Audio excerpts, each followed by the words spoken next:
Bismillahirrahmanirrahim. Assalamualaikum warahmatullahi wabarakatuh. Alhamdulillahirabbil alamin. Segala puji bagi Allah yang telah memberikan kesempatan kepada kita sehingga dapat bertemu kembali dalam pembelajaran IPS. Selamat pagi anak-anak. Bagaimana kabar kalian hari ini? Semoga sehat selalu dimanapun kalian berada. Santriwan dan santriwati kelas 7 SMP IT Bina Insani yang berbahagia, pada kesempatan pagi hari ini kita masih akan membahas tentang interaksi antar ruang dalam lingkup Indonesia, khususnya membahas tentang keragaman flora di Indonesia, kemudian keragaman fauna di Indonesia, dan dampak interaksi antar ruang. Sebelum memulai pelajaran pada pagi hari ini, marilah kita memulai dengan bacaan basmalah bersama-sama. Semoga kita dimudahkan dalam menyerap ilmu-ilmu yang bermanfaat dan diberikan kelapangan dada agar mudah memahami ilmu-ilmu yang kita pelajari. Baik anak-anak, jangan lupa persiapkan buku mandiri kalian, kemudian buku tulis kalian, dan alat tulis kalian. Coba kalian perhatikan buku mandiri kalian halaman 29. Kita sama-sama belajar tentang keragaman flora di Indonesia.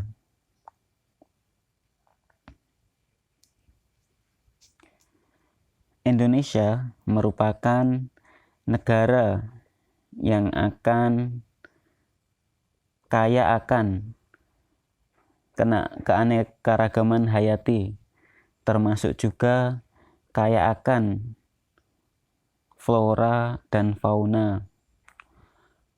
Flora dan fauna di Indonesia itu beraneka ragam jenisnya dan tersebar di seluruh Indonesia. Faktor-faktor yang mempengaruhi persebaran flora di Indonesia adalah sebagai berikut. Ada 3 faktor yang mempengaruhi persebaran flora di Indonesia. Yang pertama adalah faktor iklim. Nah, faktor iklim ini yang mempengaruhi terutama suhu udara dan curah hujan. Daerah yang memiliki curah hujan tinggi akan memiliki hutan yang lebat dan jenis tanaman yang lebih variasi. Sementara daerah yang memiliki curah hujan yang rendah itu tidak memiliki hutan yang lebat dan tanaman yang ada itu jumlahnya sedikit dan tidak beraneka ragam. Suhu juga mempengaruhi tanaman dapat hidup di suatu daerah. Kemudian faktor yang kedua adalah faktor tanah. Keadaan tanah juga mempengaruhi pertumbuhan suatu flora. Keadaan tanah yang dimaksud meliputi tekstur tanah, kemudian tingkat kegemburan tanah, humus, dan unsur hara yang mempengaruhi pertumbuhan flora. Faktor yang ketiga adalah faktor biotik.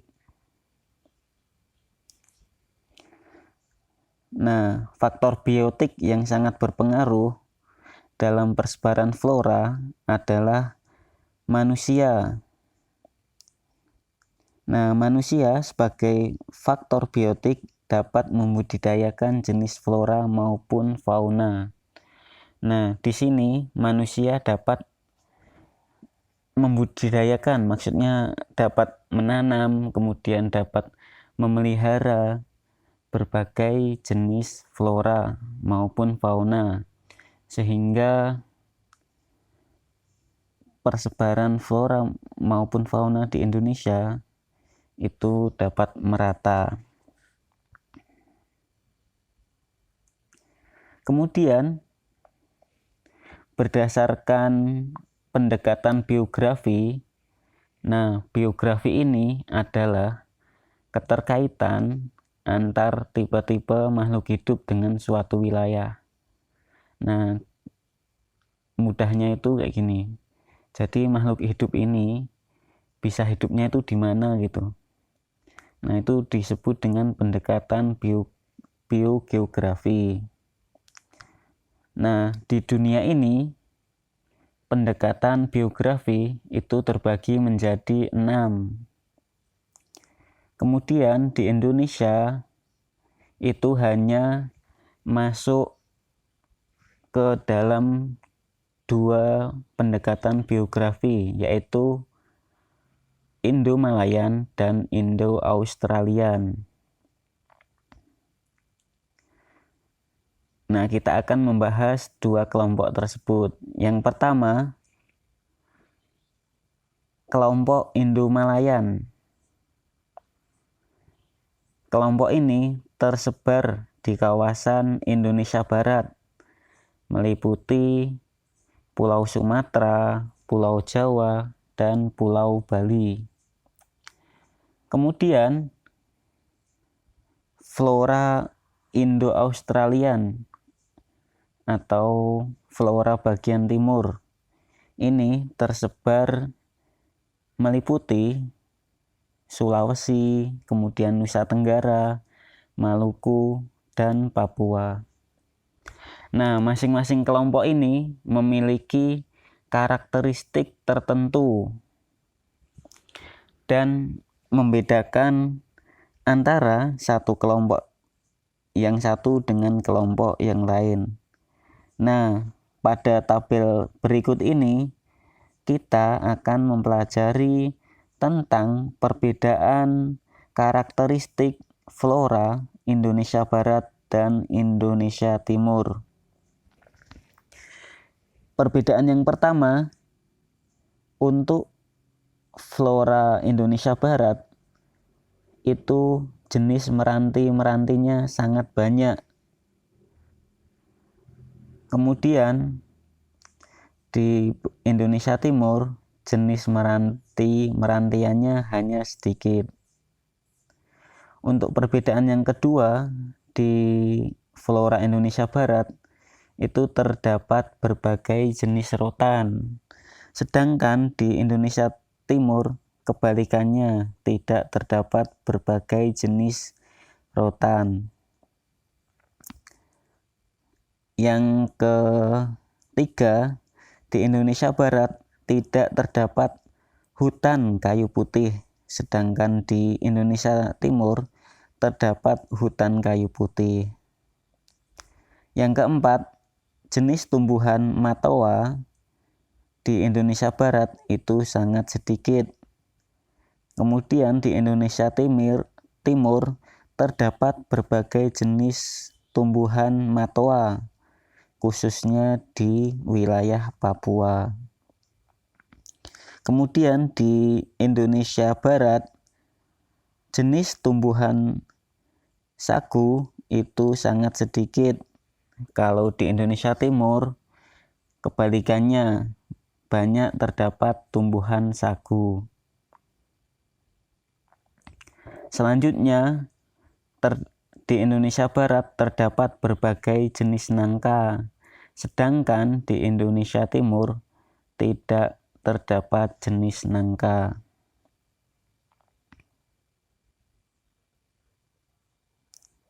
Nah, untuk tabel tumbuhan dan wilayahnya kalian dapat mempelajari di tabel berikut. Nah, ini persebaran flora di Indonesia.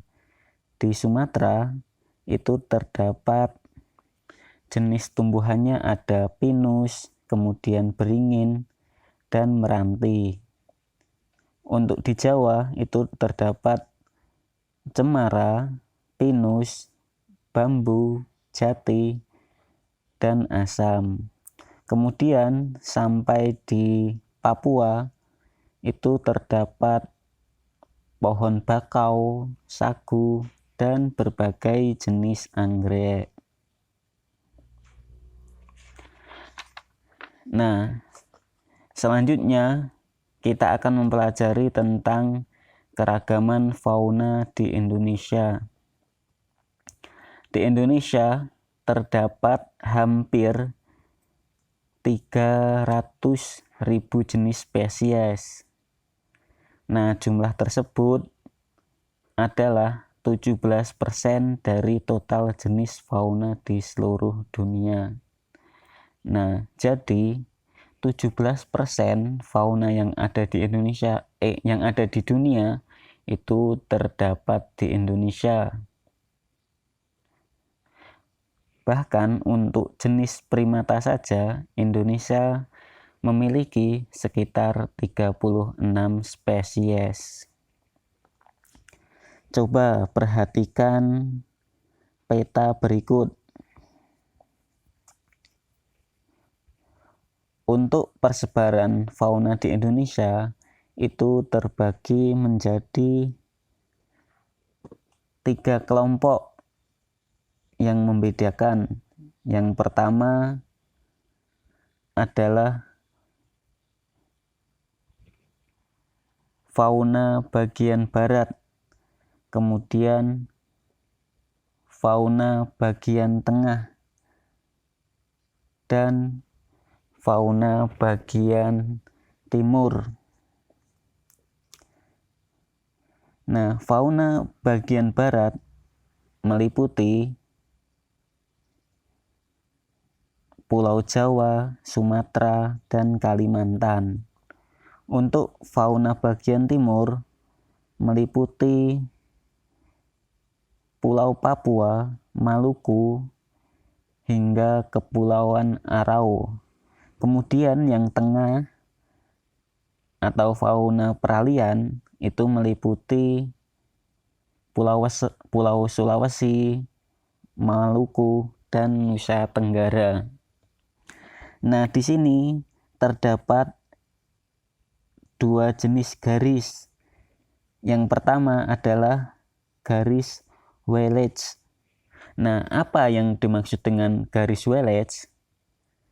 Apakah kalian ada yang tahu apa yang dimaksud dengan garis Wallace itu? Nah, tepat sekali. Garis Wallace adalah garis yang memisahkan fauna Indonesia bagian barat dan tengah. Itu yang dimaksud dengan garis Wallace. Kemudian yang kedua yaitu garis Weber. Garis Weber ini adalah garis yang memisahkan fauna Indonesia bagian tengah dengan fauna bagian timur.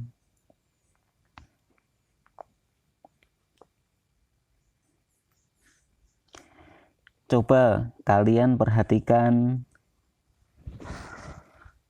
fauna bagian barat atau yang disebut dengan fauna asiatis. Fauna asiatis atau yang terdapat di bagian barat itu terdapat berbagai jenis fauna, contohnya gajah, banteng, kemudian orangutan, sampai dengan burung merak. Kemudian fauna Australia atau fauna yang terdapat di bagian timur itu terdapat burung kasuari, kemudian burung kakak tua, kemudian kuskus, dan tikus. Kemudian di fauna bagian tengah itu contohnya yaitu burung maleo, anoa, biawak, dan babi rusa. Fauna bagian tengah ini disebut juga dengan fauna endemis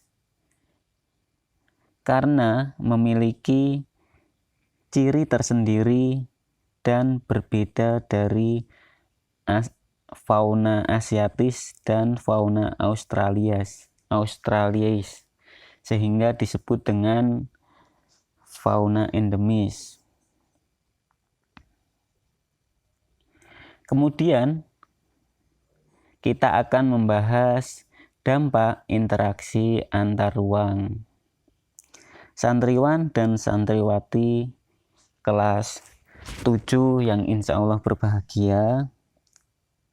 Nah, dampak apa saja yang ditimbulkan interaksi antar ruang?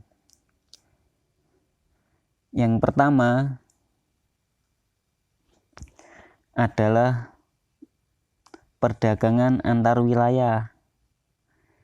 Nah, perdagangan antar wilayah ini maksudnya terjadinya kegiatan distribusi yang saling menguntungkan di dalam batas-batas geografis suatu negara.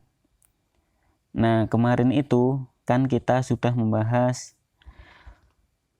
pergerakan barang atau transportasi yang memudahkan kegiatan distribusi. Nah, dengan adanya interaksi antar ruang ini, kegiatan distribusi saling menguntungkan dan saling memudahkan antar satu wilayah dengan antar wilayah yang lain. Kemudian yang kedua adalah perubahan penggunaan lahan. Nah, bergantinya fungsi sebuah lahan untuk menampung aktivitas kegiatan manusia. Nah, misalnya perubahan penggunaan lahan ini adalah ada suatu lahan yang awalnya digunakan sebagai pertanian, kemudian sama pemiliknya dijual dan dijadikan sebagai pemukiman manusia. Nah, ini yang dimaksud dengan perubahan penggunaan lahan. Yang ketiga yaitu perubahan mata pencaharian.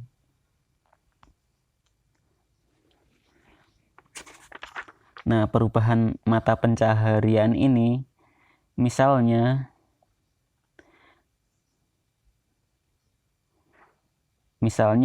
ada orang dari desa yang awalnya pekerjaannya sebagai petani, kemudian ketika dia pindah ke suatu kota, dia akan mencari pekerjaan yang lain, misalnya sebagai seorang pedagang atau penyedia jasa yang lain. Yang keempat yaitu perkembangan pusat pertumbuhan.